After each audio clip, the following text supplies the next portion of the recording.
Bismillahirrahmanirrahim. Dear viewers, Assalamu alaikum. I am your host Faisal and you are watching Foresight. Viewers, US-China rivalry took the whole world at a juncture where everyone is paying the price. On April 2nd, 2025, the United States President Donald Trump announced to impose reciprocal tariffs worldwide.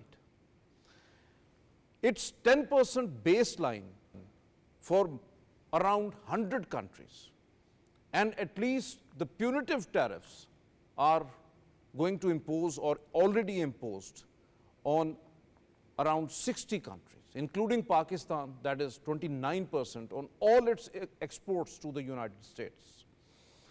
And it was announced that these tariffs from the United States are going to be imposed on 9th of April, which is already crossed.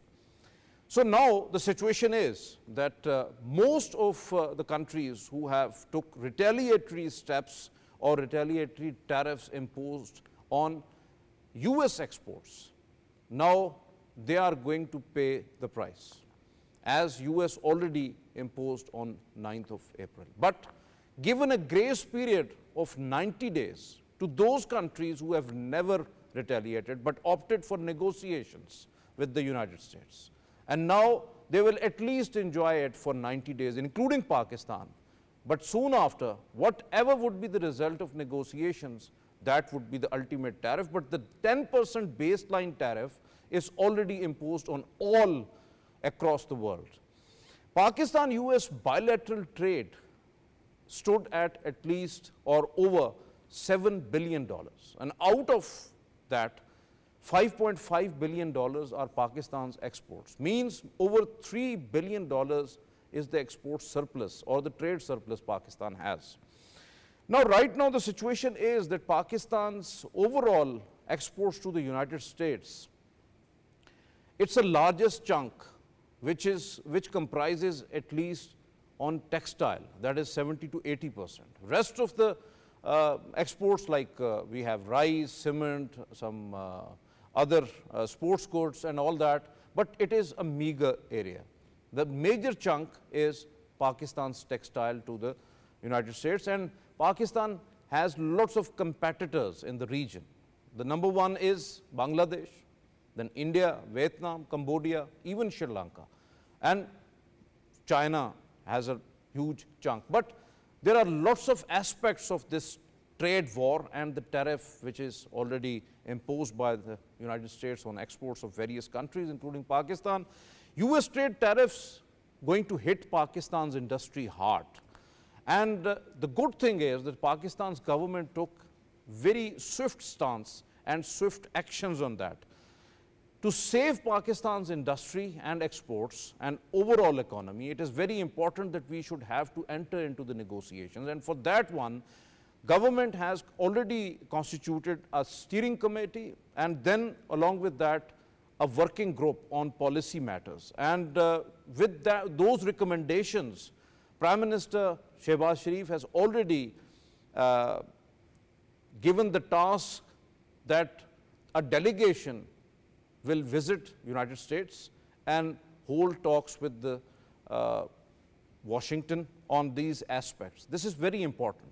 And on the other hand, it is very important regarding Pakistan's foreign policy as well, because Pakistan has took the reconciliation approach rather than retaliation. And Pakistan has already announced that Pakistan wants its trade partnership with the United States rather than any sort of a response.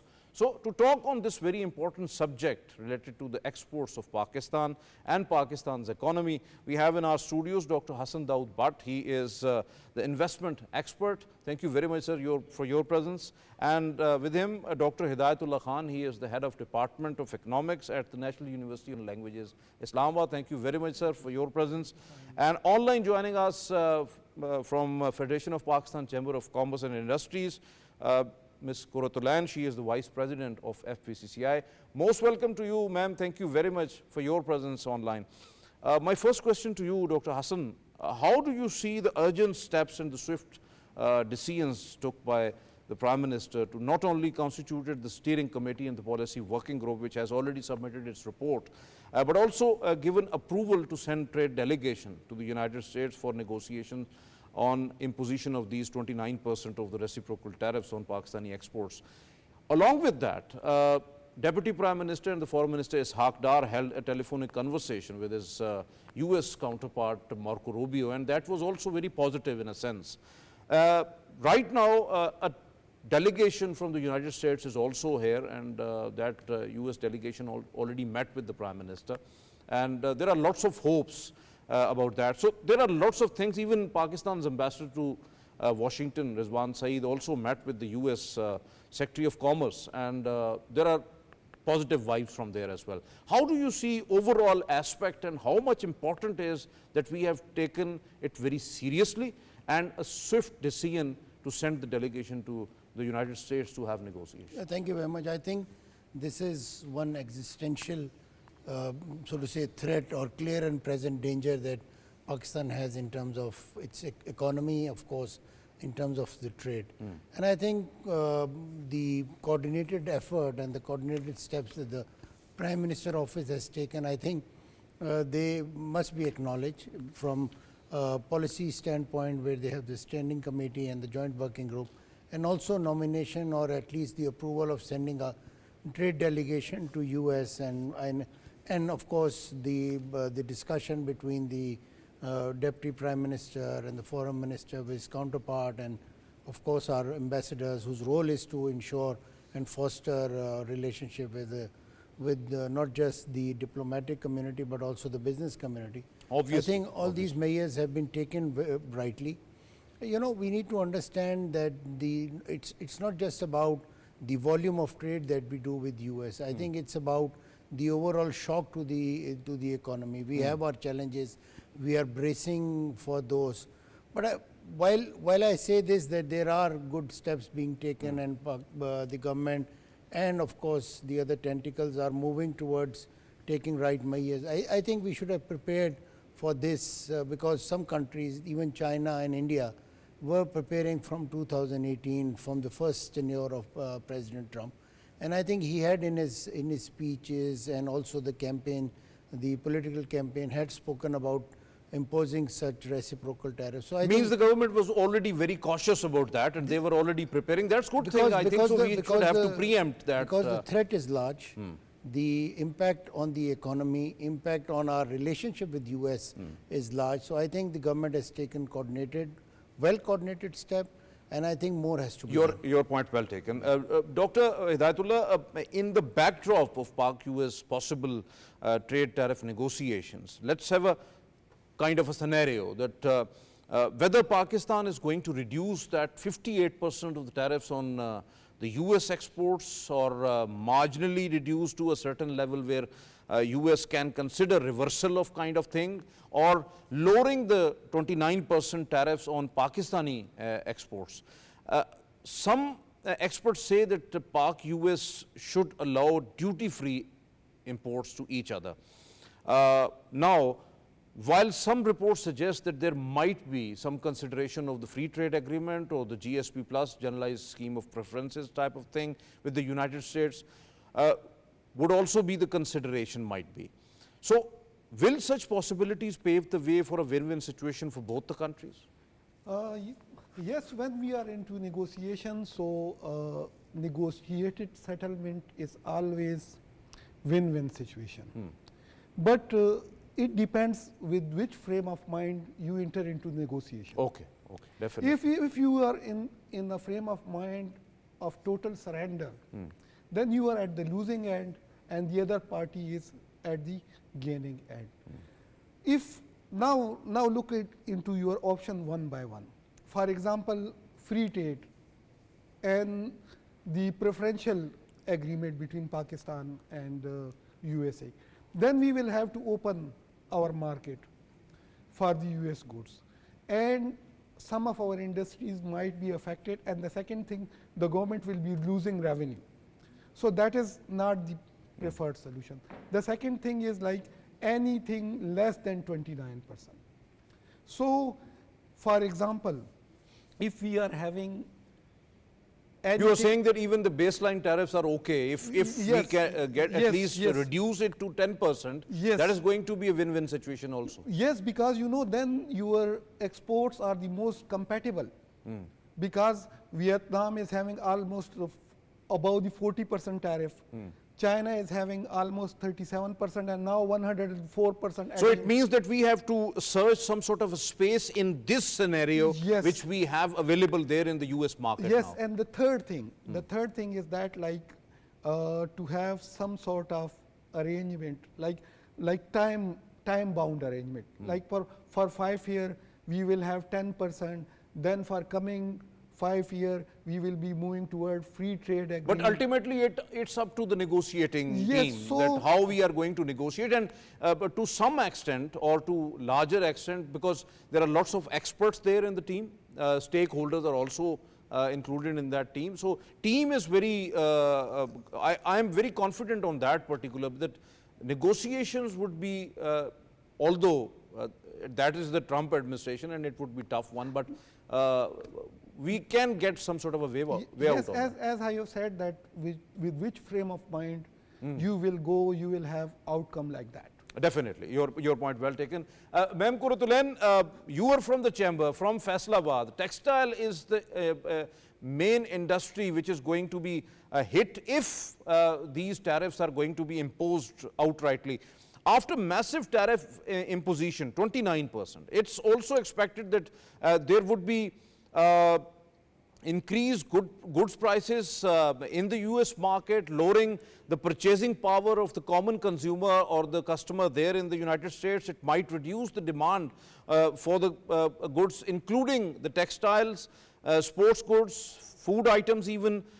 Pakistan would have room for its exports even then in that scenario, because Pakistan has a very cheaper labor, and we have now the electricity tariffs are already low, and international commodity prices are also going to be low, even fuel and all that. So it's kind of a competitive environment emerging. So if we get a better deal, that is going to be lucrative for Pakistani products into the US market, keeping in mind the future scenarios also. So how do you see that, what would be the way and how much we can get out of the US market in a current scenario? Thank you very much, Faisal sir. So actually, we have to look into the scenarios, the pros and cons, as discussed by all the participants, that there are opportunities and there are threats associated with this kind of a situation. Because when we see for the tariff increasing, it would be definitely the burden sharing for the US consumer as well, because their higher tariff will usually on the imported goods, and that the retailers would be putting the burden on the consumer as well. And at the same time, the US importers will be sharing the burden, as well as the Pakistani exporters. As we have discussed that Pakistani imports are very less in number, exports are higher in number. The textile sector may face a burden because with recent developments, what we are estimating right now, it's about like maybe Pakistani exporters, if the situation is not taken well by the government, they may face a loss of 500 million to $2.2 billion because there are thin margin line exporters of Pakistan in textile. Because unfortunate is that the Pakistani products of textile are still not very competitive and very improved high quality goods. So, but what margin we have is like USA has put the higher tariff rate to Vietnam and to Bangladesh and to China. So there is a market chunk for Pakistan, but at the same time, US market also have the players like Turkey and India, where he has put less tariff on India and Turkey. So that would be again a competitive situation for Pakistan.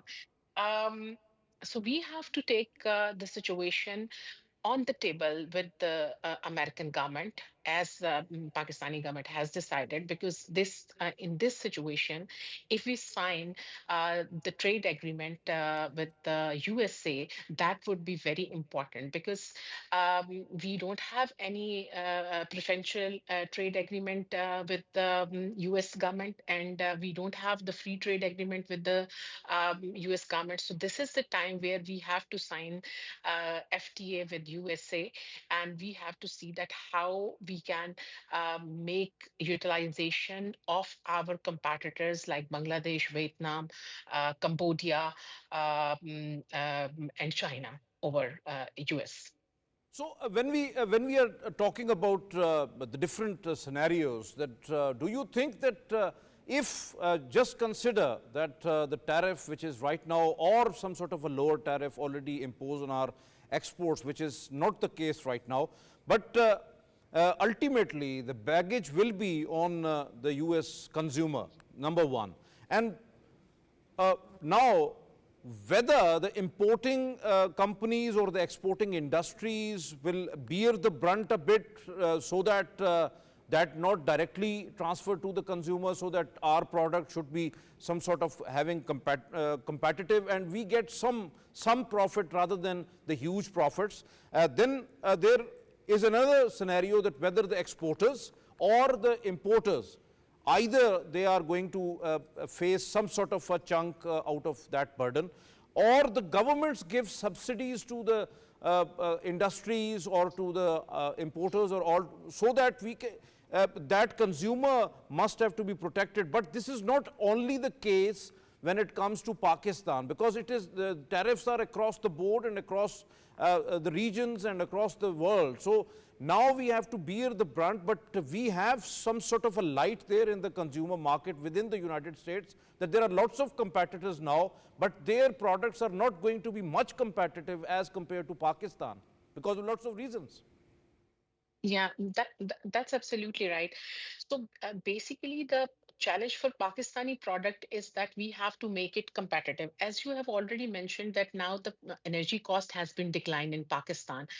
So that's another plus point for the Pakistani exporters. And at the same time, the government has to do some negotiation and has to do some subsidies for SMEs.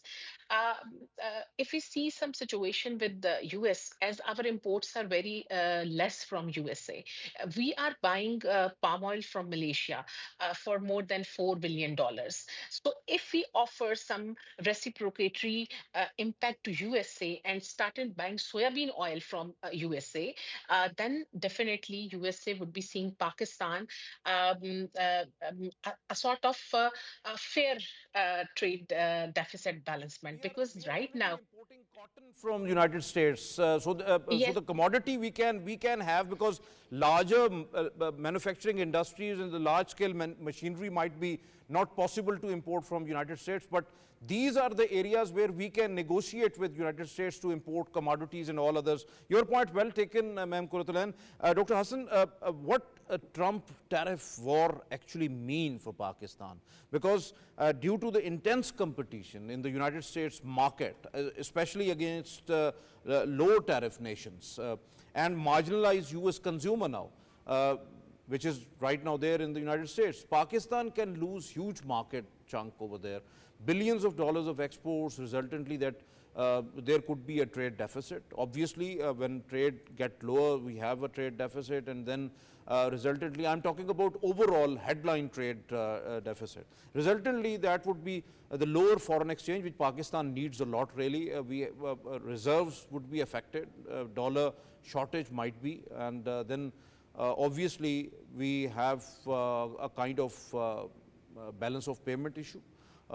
Less imports, the pressure on rupee as well, the closure of some of the industries, rise in the unemployment, inflation, and the untimely, that is ultimately even might be we have to rise the policy rate as well because of the inflation. So these are actually the future projections what I'm talking about. Right now we are, alhamdulillah, a bit stable.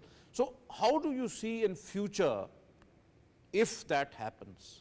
Yeah, Faisal, we have to look at different scenarios. The first scenario is that, again, we have a 29% tax, reciprocal tax imposed. So I think that's an existential threat, and if that happens, I think we have to look at much more than just diplomacy and the whole of government approaches. Definitely, right. So that's very one right. area. Then is the baseline, which is now for almost all countries, barring perhaps China.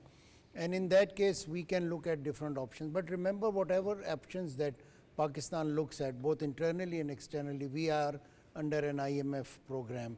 So, you know, providing subsidies, giving incentives is not going to be as easy as perhaps we think about.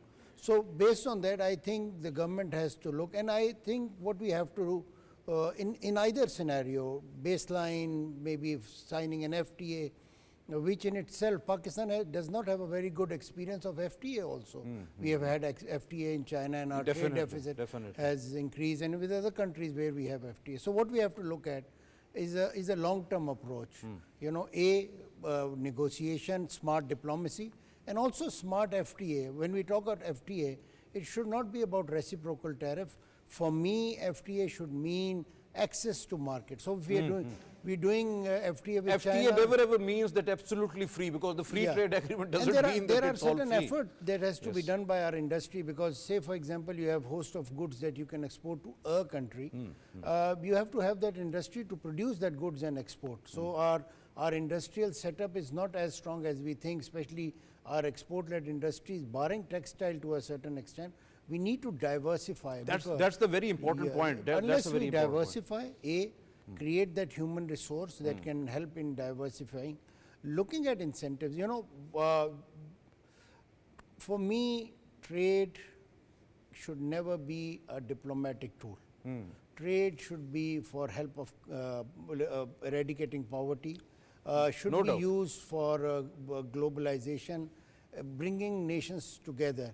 If it is used for some political purposes, it never helps. So a non-zero-sum approach has to be taken from negotiation to improving our industry, to diversifying our industry, and perhaps looking at more partners, BRICS, CPAC, yes, ASEAN. I have a question on ASEAN, that. yeah. We'll discuss in detail. Dr. Hidayatullah, as Dr. Hassan rightly pointed out, that our products must have to be competitive. Industry must have to be flourished, and we should have diversification in our trade. No doubt about that. 70 to 80% of the textile chunk is going to be affected if these tariffs are going to be imposed. Now, in region, if we see 26% tariff on India. India has lots of other problems as well, but this is 26%. So that is less than 3% less than Pakistan. So that is going to be bit competitive when it comes to the Indian products into the US market. And India is exporting the same products what we are actually exporting. So now Pakistan is going to be bit at disadvantage. How do you see the overall situation, that how we can secure at least our textile industry, because textile is already in pressure when it comes to the Pakistan economy and industry? Okay, as I have earlier said, that when we compare the reciprocal tariff imposed by the Trump, Pakistan is having advantage as compared to the other competitors like Vietnam, China, and Bangladesh. The only threat which Pakistan is facing, it is from India. Now, if we look at the Indian diplomacy, and if we look at the Indian exporter, they are, I think, much more ready than our exporter and our diplomatic circles. Now, how can we take advantage of this whole scenario? As I have said, that at least our target should be to have tariffs which are less than our competitors. The first thing is. The second thing is that, like, we have to follow a multi-pronged policy, DDQC, diplomacy, diversification, quality, and competitiveness. Definitely. So if we have work on DDQC, I think we can create a margin for ourselves. Then the second thing is that, like, US is also losing some of the market. China will also be losing some of the market. Especially China will be losing apparel and textile. I'm coming to that one. Dr. Hassan has to actually leave now. So To cut it short, okay. to cut it short, that we should not rely on a single remedy. And another thing, our businessmen or our business community must be included in the entire process. Your point well taken, Dr. Hidayat. Actually, Dr. Hassan has to leave. So, Dr. Hassan, quick and brief questions. Now you know the scenario, because 37% higher tariffs on Bangladesh, 34% on Chinese, 46% on Vietnam. Now Turkey, a 10% baseline, that is 26% already on India. So most of the countries, more than 50 countries are going into the negotiations with the United States now. When we are in comparison, what would be the ultimate scenario for Pakistani exports, including the textile, especially when we are comparing with the Indians, Vietnamese, Chinese, Bangladesh, Turkey products? How we have to compete now? You know, if you talk to any structural economists, he would always tell you that we should look at our comparative advantage. Definitely. What products we have comparative advantage vis-a-vis our competitors. And and I'm happy to say this today, because we've just had the mineral summit held a few days back. And a successful one. And a successful one. I think this is the way to go, looking at products where Pakistan can take that advantage. Definitely. Play the cards right, because if you are talking about textile, in case of textile, the market is there in US and perhaps in European Union. For us, the leveraging margin is less. So in that case, we should look at products where we have the niche and we have the competitive advantage. And I think government is taking right step in that. This is A. For me, this is extremely vital. Pakistan should look at products within mineral, within agriculture, expand our base, expand our product capacity, and of course then look at the markets which are available to us, because it's not just US. We have European Union, where I think the situation will emerge where. So, Dr. Hassan, earlier this trade tariff war, much earlier, there was a thinking that now the West, including and particularly United States, has a liberalization in trade and the liberal market, open market. But now it seems that that is now taken over by protectionism, and that is also some kind of dictatorship is now there, and the trade is going to be much stricter than previously thought about that. So there is also the fear of recession as well, which is going to be started, might be from the United States market. China and Russia, where they are actually standing, and what is the standing of BRICS, because most of the countries are now talking about de-dollarization or something like that, because dollarization is not against any sort of a reserve. It is just because of a hegemon. So how do you see that? I think, Faisal, we should understand one thing. When we talk of recession and we talk of inflationary pressures on consumer in US, I'm sure the policy maker in US are aware of this. They're much more smarter, and then they are aware of it. But course, if anybody listens so to what them. the wave of protectionism, we've lived in past 3 or 4 decades in an era of globalization. So now protectionism is coming. We will have, and I won't call it a trade war, I'll call it a trade shook at this point, because Definitely the entire world is still under the markets, under the shock. Really. Under the shock. The markets are reacting in a very peculiar way. I think and I think Russia should be very happy to what it's seeing, the way, because this will perhaps lead to, in a diplomatic term, will lead to trust deficit. Because, the partner countries with US will look at, because the treatment is not equal. I mean, someone who's like Ukraine perhaps would look at it in a different way. So Russia should be happy. China, I think, was very well prepared. They knew that this is coming. What the Russia was not actually able to do, Trump has done it in a... For them, perhaps, yeah. Very And also China, perhaps now they would look at their market within China, look at increasing the consumer base within China. Because there is a huge alternative market opened already for China and Russia. Also the cost of product.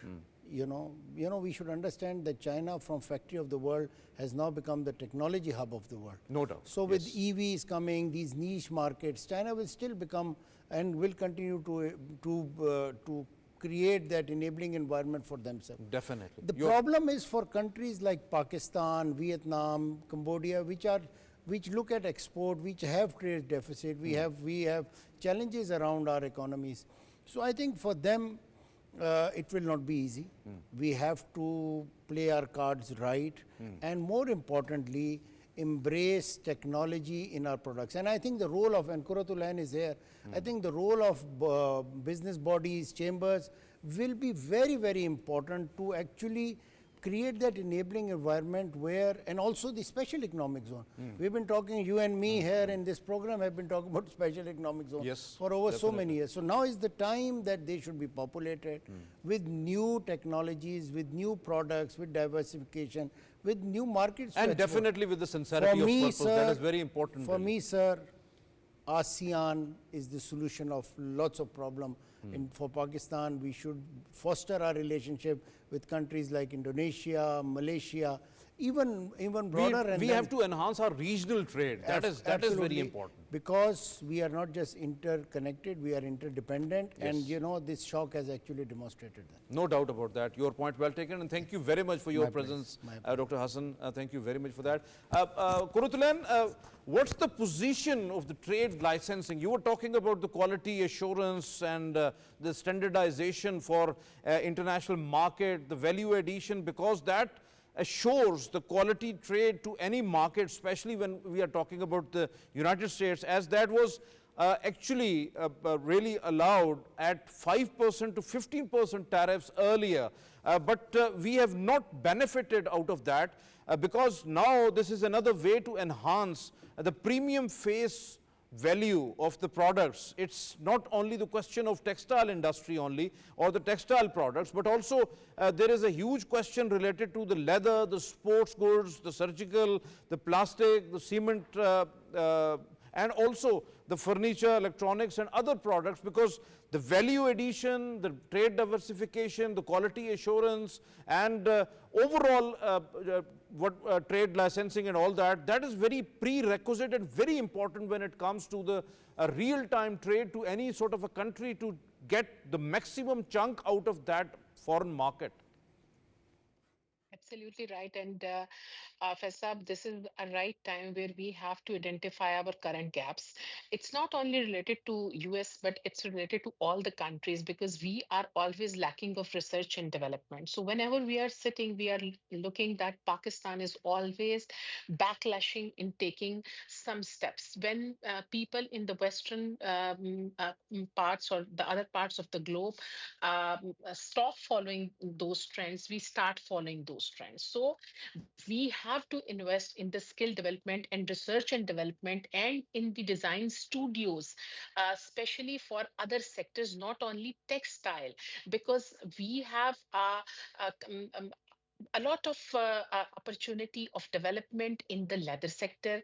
We have a lot of opportunity available in the furniture sector. We have surgical goods in Sialkot. We have processed food.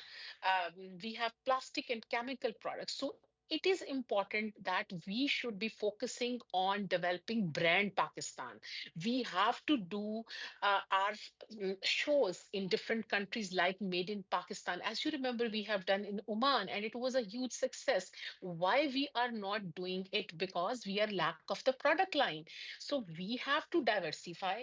We have to make changes in our systems. And we in this matter, definitely a lot of support is required from TDAP and from EDF, because that with the export development funds, we can do the design labs where when you are referring to diversification of the trade and the production lines, exports and the export markets for the trade, why we relied heavily on the US market as well? Because when we overall scenario of Pakistan's trade, when we look into, we have some sort of a trade surplus with the US market, when we have the trade surplus with the European Union market, and that might be because of the GSP plus as well, and some of the trade surplus with some of the other markets. So these are the three areas where we have the trade surplus. Otherwise, we are in trade deficit with many countries. And in most of the countries, we are just importing and we are not exporting anything to them.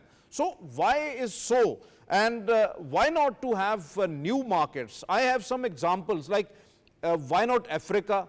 Why not Central Asia? Just Hassan Daud WhatsApp has just mentioned about ASEAN, the Middle East, even the Gulf market is open, but we are not tapping it. Canada, South America, including Mexico and others. And once we have initiated talks with Brazil, Argentina, Paraguay, Uruguay, that is Mercosur region. And you have to talk with Mercosur members rather than to individual countries. So we have initiated those talks in 2004, I remember. But unfortunately, that was nowhere. So what would be the ultimate future scenario? Why we are just case-to-case basis, we are dealing things, but we are not moving holistically overall regarding the trade? Yes, sir, that's the basic problem that we have always over-relied on the US and EU. And that's why our textile products have been vulnerable in this scenario. So we, as Dr. Saab also mentioned that we are lacking of trade diplomacy in the countries and everywhere in the globe now. If we look towards the EU bloc, they are relying on their own country. So what Pakistan is lacking, that we are not in good terms with ASEAN, with Africa. We have low presence in international trade fairs and exhibition over there.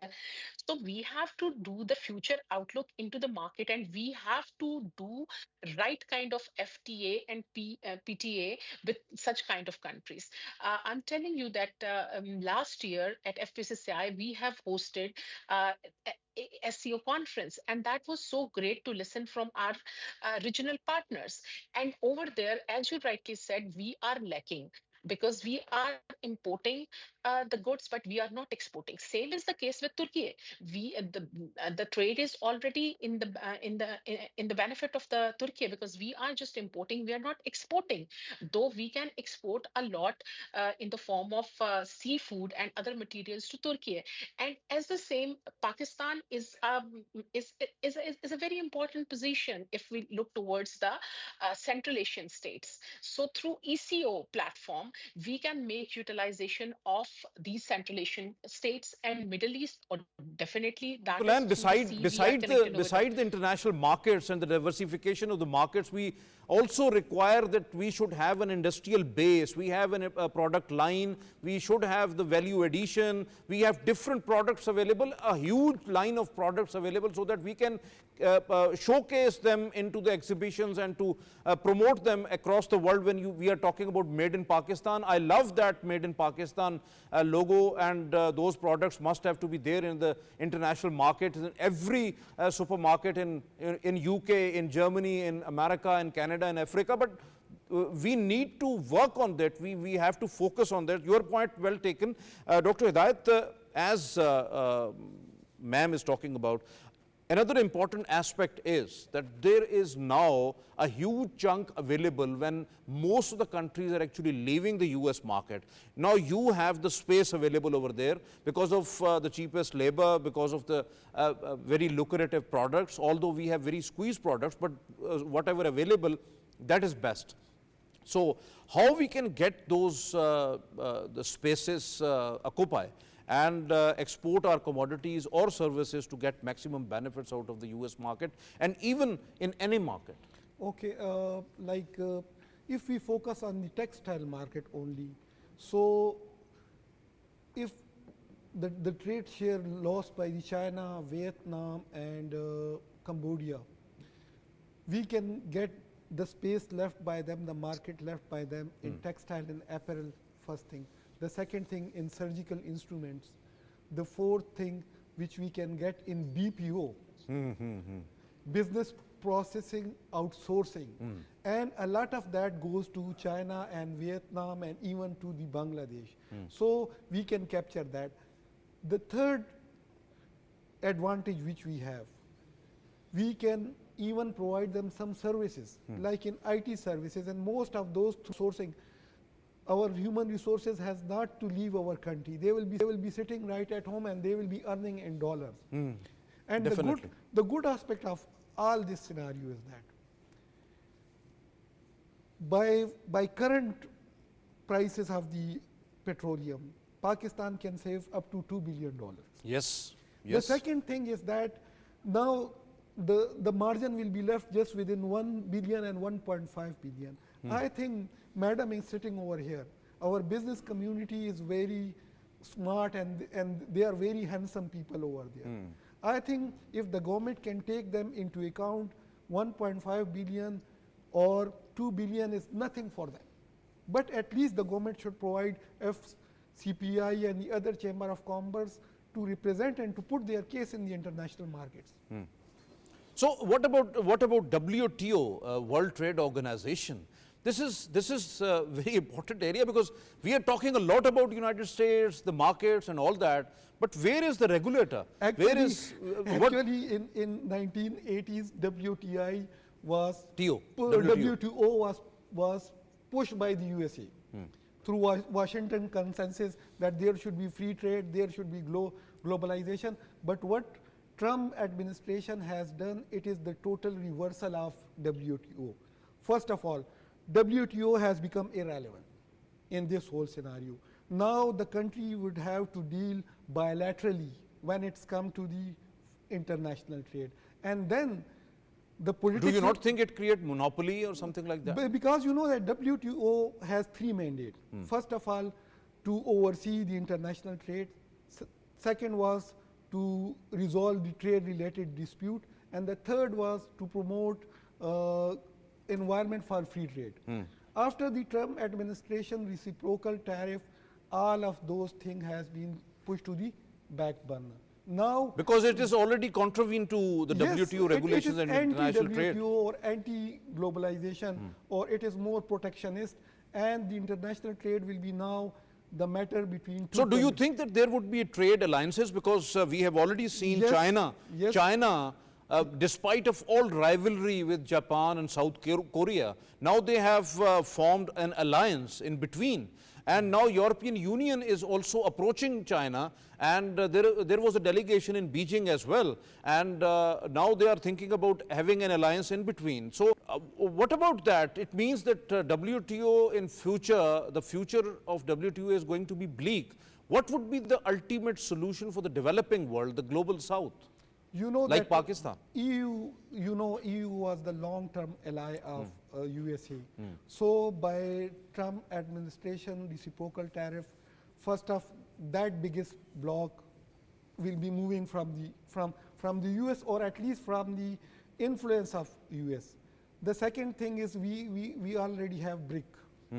So if the BRICS consider a threat for itself, then most obviously dollar will lose its status as a reserve currency. And once the US dollar has lost the status of reserve currency, the biggest impact will be faced by the USA itself. Definitely, your point well taken. Qurat-ul-Ain, what Trump intend to achieve out of this trade tariff war?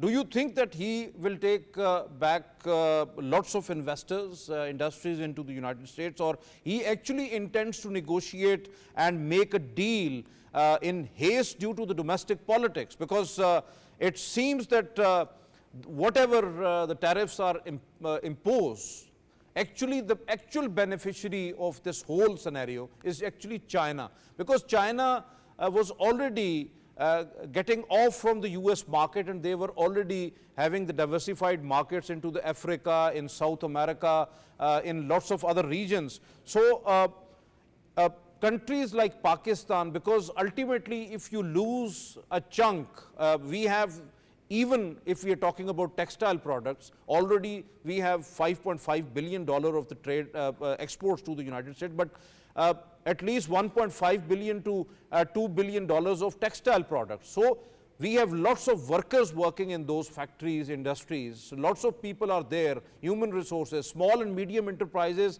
are actually contributing a lot to the textile industry. So when it comes to their welfare, their the people who are working over there, the workers' welfare and all that, and overall economy, because Pakistan can't bear the jolt of any sort of a trade deficit with United States or the surplus trade we have with our some of the countries or the group. So how do you see this whole scenario, that what would be ultimate effect on Pakistan? Okay, So actually, if we look towards the Trump intention about this tariff war, he has been very vocal and since very long term because he wanted that U.S. trade deficit should has to be decreased, and actually he wanted to impact the major trading partner China and EU by imposing reciprocal tariffs on them, because in USA the manufacturing industry is already facing a lot of challenge. That's why there is a problem with the employment, which you have rightly mentioned for Pakistan as well. Because if the textile sector is going to suffer and our export will be declined, then definitely we will be facing the challenge of unemployment. And this kind of challenge America is already facing because of restrictions of the manufacturing industry. So actually he wanted, and he said into one of his talk to the media, he said that if people feel it difficult to get the import from different places, why not they start manufacturing inside USA? So one factor is that he wanted to reestablish, reshoring the industries and wanted to create jobs in Ohio, in Michigan.